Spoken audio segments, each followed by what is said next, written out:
Friends, good afternoon. இப்போ நான் வந்துட்டேன், வேலூர்லேருந்து தான் நம்ம போடுறோம். இது அவருக்கு இன்னைக்கு கிளம்புறாரு, அதனால் லஞ்சு அவருக்கு நைட்டு டின்னருக்கு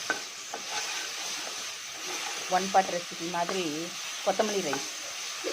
இதில் என்ன பண்ணேன், இந்த வானலில் எண்ணெய் விட்டு 2 கடுகு போட்டுட்டு கொத்தமல்லி, இஞ்சி, பூண்டு, பச்சை மிளகா இதெல்லாம் மிக்சியில் அரைச்சி இதில் போட்டுட்டு இது எண்ணெயிலே வதங்கணும்.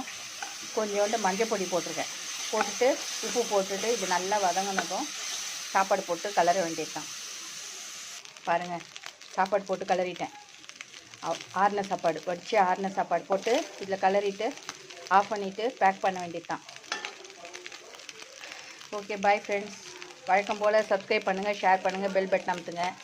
இன்றைக்கி சமையல் மெனு உங்களுக்கு போடல, வீடியோ மறந்துட்டேன். எல்லாம் கெஸ்ட்லாம் வந்துக்கிறாங்க, பசியில் போடல. ஓகே, பாய்.